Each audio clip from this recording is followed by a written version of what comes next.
Hi, I'm Anthony. Welcome to On the Snap.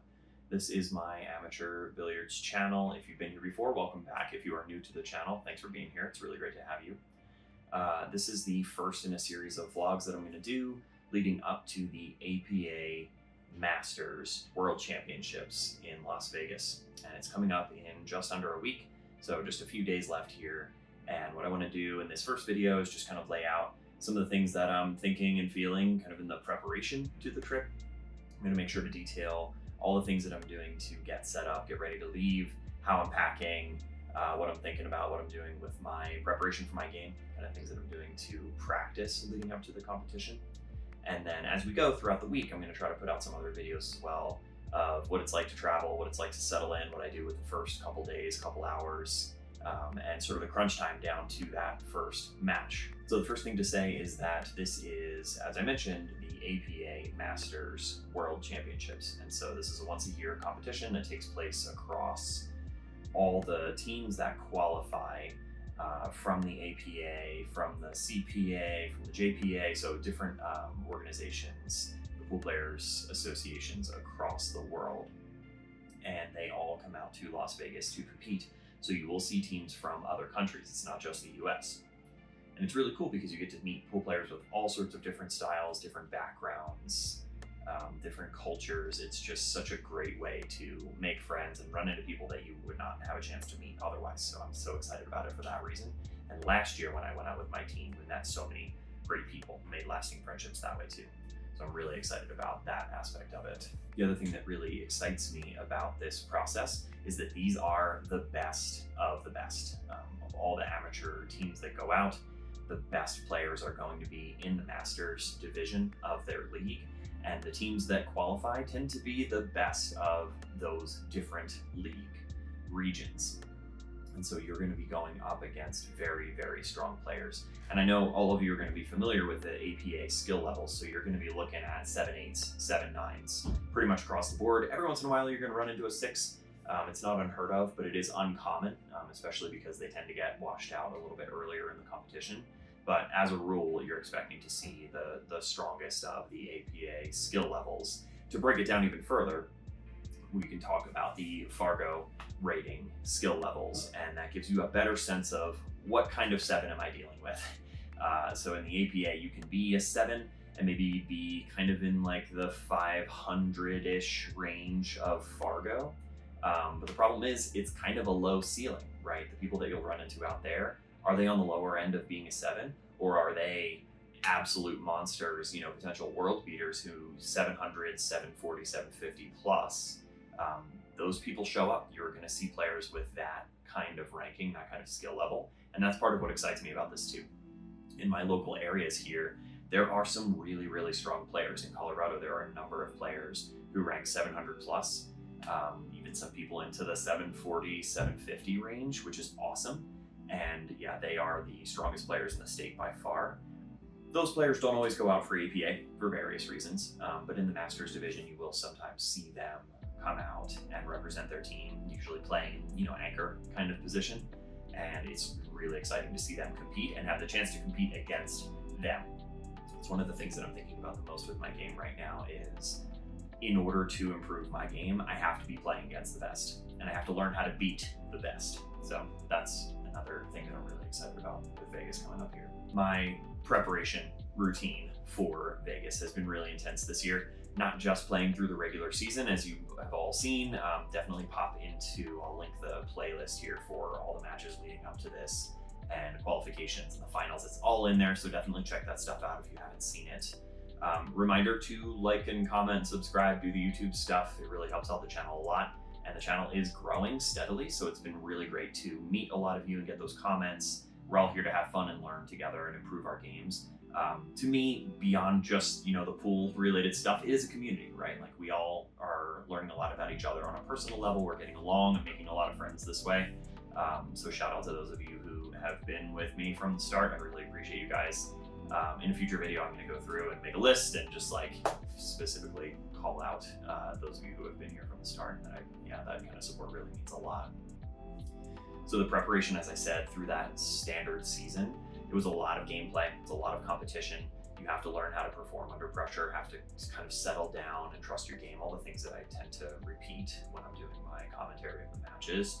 Specifically, something I'm thinking about the most going to Vegas this year is this sort of continuum between how tight do you play and how loose do you play.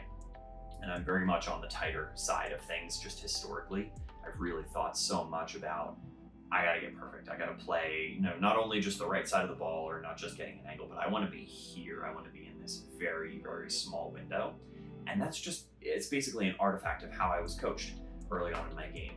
When I was working with my coach, he was very diligent, very particular about, hey, you have to plan to get not just the 8.5 by 11 inch sheet of paper that we're gonna put on the table. I want you to think about, land on this tiny little spot that we're gonna put on the table. And, to some extent, I like that. I think it helps you train in and focus and be really particular about the results that you're getting.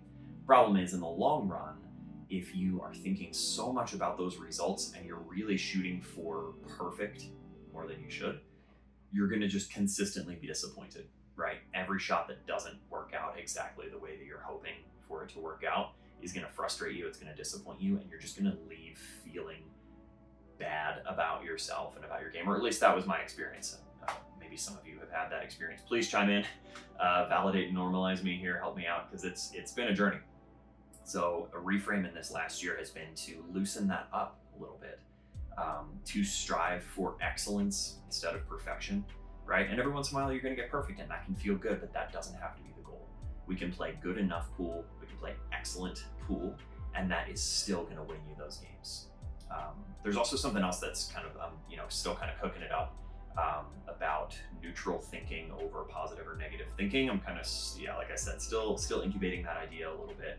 I'll put it out in a future video, but very much mental game, very much kind of sports psychology. We're gonna talk a lot more about that, but all that to say, these are the things that I've been doing to prepare for Vegas this year. It's a lot of mental conditioning, in addition to the standard gameplay, the practice here at home, the doing the drills, getting out for competition. So it's been the whole package, I have to say. So what I want to do now is take a look at the packing essentials. I'm going to run you through my kit. I'm going to show you the stuff that you absolutely have to bring, in addition to the cues, obviously, your standard cue case and all that. Some tips and tricks for how I pack my stuff. Could be useful just settling the nerves and making sure that you're really confident in, hey, everything is going to get there in good condition. I learned a lot from last year through trial and error, so I want to show you guys how I'm going to pack up, what I'm bringing, and if you have any tips or any suggestions, definitely throw those in the comments just for posterity so that everybody can look at that and we can all kind of benefit together. All right, this is packing list, and these are pool and streaming related things. And the next category that's going to come up is more just sort of outfits and any other gear. So this is an in-stroke pool cue case. It's a 3x5, so it's got room for 3 butts and 5 shafts. So it holds my playing cue, my break cue, and my jump cue. And then it's got plenty of room for the other accessories as well. So I keep the jump cue attachments down here, and then I keep the cue extension, the Q-Tech Duo extension, in the bottom as well. I've got my cue claw, which is always handy. You never know if you're gonna have a good surface to hold the cue. My chalk is here. So I've got the Taum chalk, and then I have a little magnetic clip, which I love. So that clips onto your pocket or your belt or your waistband or whatever, and snaps on and off really easily. Q-Tech glove, which you guys see me wearing all the time. I have a microfiber cloth and screen cleaning solution. So it's something that I've been testing out recently because the carbon fiber shaft that I play with does collect smudges. It does smudge up really easily, and that can be kind of distracting when you're really concentrating, when you're really focusing down. So what I'll do is use the microfiber cloth with a little spritz of the screen cleaner, and that gives it a really nice finish, cleans it up really well. And so yeah, as I mentioned up here, jump cue shaft, jump cue attachment, and then the jump cue butt. So you can go for more of a dart stroke with this guy, or you can go for the full jump shot with the full attachment. That's the Duo extension for the Q-Tech butt. I use a Leopard True Wood Q-Tech playing cue. And then this is the carbon fiber shaft and it's an 11.8 millimeter, which I really love the feel of that. It's got the pro taper as well, so if I'm really settling in and I lengthen out my bridge, I'm not going to feel like I'm choking up too much on that. And then I have the Predator BK2 brake cue, and I like that one. It's got a linen wrap, which I've always really liked wraps, but I might be moving on for a new brake cue here in the near future, so stay tuned for that. And then as far as streaming gear, I'm going to be shooting all my streaming through my phone. In the past, I've experimented with cameras, and it works fine for the most part, but some of the manual autofocus was challenging. The battery life really left me wanting. So there were just some sort of practical complications that made it such that the camera was not ideal. So I've been shooting with my phone more recently. I've got the Pixel 8 Pro, which is really great for these purposes. Battery life is great. Shoots in 4K, as you can see from this video, 4K 60, which is really sweet. Tons of definition, tons of clarity, and the 60 frames per second across 4K and 1080p is amazing. Not always necessary for Q Sports, but it is cool for shooting high-speed shots. I have a monopod here, which I'm going to be testing out. Historically, I've used a tripod. This monopod will just attach to clamp onto any kind of desk or table surface. And I was testing it out last week with my stream, and it worked perfectly well. It's really lightweight, telescopes up like 30 some inches high off the table. So it should be great for most purposes. I'm going to be bringing both this and my standard tripod just to make sure that I've got coverage. Bringing a backup phone, just my old phone, in case I have to do something with managing the stream, or if I absolutely need something to keep the stream going that's not my standard phone for whatever reason, just for any kind of catastrophic outcomes, I'll have a backup. Bringing a power bank, plenty of cables and connections. Ideally, I would want to plug into an outlet while I'm streaming so that the battery's not running down too much, and it'll keep me topped off at all times so that when I don't have access to an outlet, I can keep it going. But the battery packs, the Anchor style battery packs, tend to work really well just to keep you mostly level. It's going to drain down because streaming can be somewhat battery intensive. And then I'm going to have some kind of little, day pack like you can see up there with the Osprey, just to carry the streaming stuff along with my cue case. So that is the pool related stuff, the pool equipment and the streaming equipment. All right, next up here is my pro tip for how I got my cues safely to Vegas. So in general, I think airlines there's really mixed results with how they handle checked luggage. And if you've ever flown before, you know that this is the case. So I did not want to take any chances last year. I checked my cue case, and I think with most airlines, you guys can fact check me if you want to, but I think with most airlines, you're not going to be able to carry them on. You are going to have to check them. And a lot of people are not going to be comfortable just taking their cue case and checking it as is, certainly not with all these dangling parts. So what I've seen some people do is, they'll maybe wrap it in plastic wrap, which could be fine. They will put it in a box. If you can find a box that fits this, maybe you pad that box. So that could certainly work. For me, the solution that I found worked really well, and that ensures that you're going to get maybe special handling on the equipment, a little bit more special than it would be if the cue case were just out there loose or in some other type of box, is to use a guitar case. And I absolutely love this solution because these types of padded cases are not super expensive. So this is just a padded case for an acoustic guitar. And simply what I did is you fit the cue case in, which as you can see, it's almost a perfect fit. There's a little bit of clearance up top, but not terrible by any means. And then from here, you will just be padding the surroundings to make sure that it's not being jostled around too much. But honestly, even without the padding, it's still going to be very well protected, even without the padding.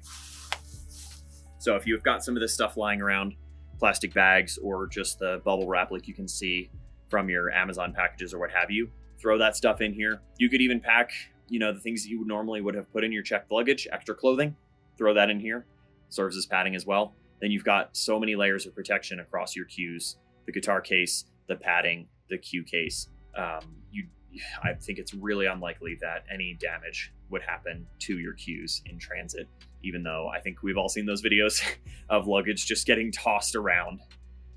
this is, in my mind, probably the safest way to travel with cues outside of special handling and special shipping.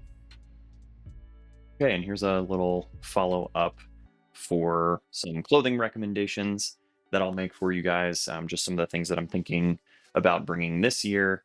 So you've got kind of just your standard, t-shirts, pants, shorts, that kind of thing. I've got some lightweight shorts from Prana that I really like. A couple pairs of those. They're going to be easy for playing in off times, not necessarily tournament play, because I prefer pants and nicer shoes for the actual tournament. So for the Masters Championship, potentially the minis as well. Although with the minis, I might dress down a little bit. So these are going to be really good as a backup. They're also very comfortable, so I like those. As far as pants, I've got these two pairs. This is from a brand called Duer, Duer, and these are from Cool. These are the Deceptor pants, and these are really lightweight. They're really stretchy. They've got like the 4-way stretch, and they're really good with temperature regulation, moisture wicking, all the fancy stuff that they put on the labels. But I really like them. They work out really well for pool. They're flexible enough that I don't feel limited by them, and they look nice enough.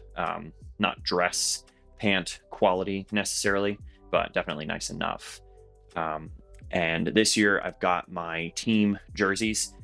So these are just going to be kind of simple, like golf type jerseys. And I like the pattern. Again, just trying to keep it simple, but we want to have the team theme coming through in such a way that, we look like we're playing for the same team. We're not just a bunch of guys in shorts and t-shirts. So that'll help to bring the team together. I've got my Jam Up jersey, which I've used throughout the season. If you've seen me in the videos, you'll recognize that. I like this one because it's lightweight. It's got some of the same kind of stuff that I mentioned for the pants, where it keeps me cool. If I'm starting to overheat or sweat, it doesn't really cling to my body. Fits well, feels nice, and it gives me a +1. As we all know, Jam Up jerseys give you a +1 to your pool playing ability. So you're going to want to pick up one of those if you want. An equipment bonus. Something that I discovered this last year was to use an undershirt, specifically a wool undershirt. So this one's from Icebreaker. I don't even know if that brand is still around. I've had this shirt for so long, but this one fits really tight right up next to the skin. It's very thin. The fabric is really, really thin, like practically see-through on this one by this point because it's so old. But actually that lends itself to the situation because it's wool. It helps even more with that temperature regulation.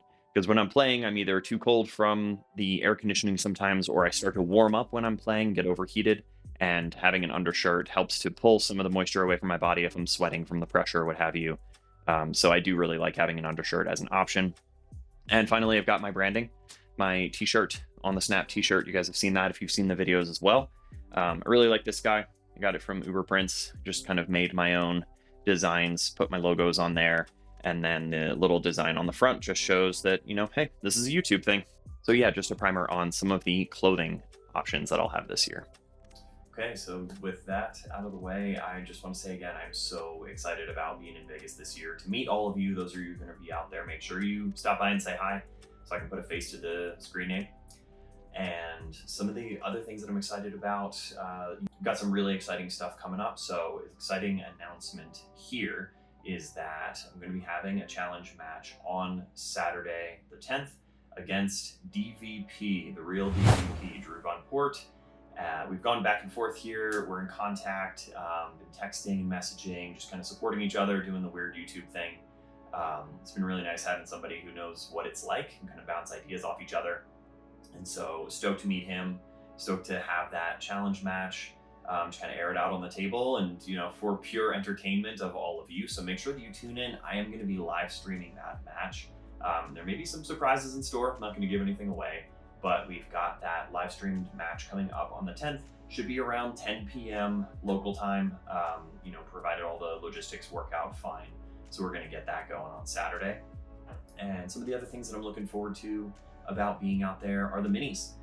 This year I'm getting in a little earlier. I'm getting in on Friday, so I should have some time to do minis on Friday and Saturday. A little warm up for the challenge match with Drew.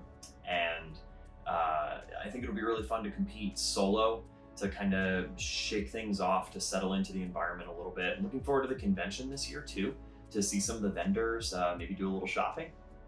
And part of the reason I'm excited about that is because last year I didn't really have a chance to settle in too much outside of the match. I didn't really have a chance to absorb the environment.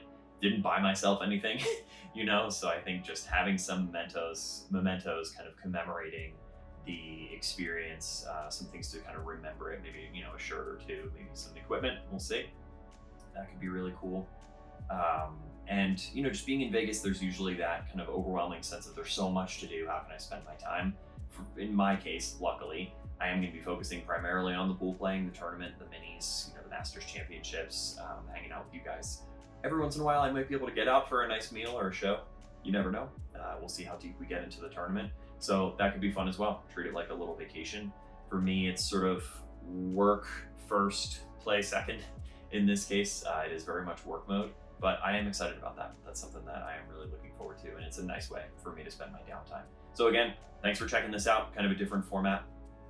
Didn't hit a single ball in this video, so I hope you guys stuck it out till the end. If you did, like, comment, subscribe, do the YouTube stuff, and we're gonna pop a couple more of these in addition to some commentary stuff this week before we ship out on Friday. And again, don't forget to tune in for that live stream on Saturday the 10th. Hope to see you guys there. Thanks.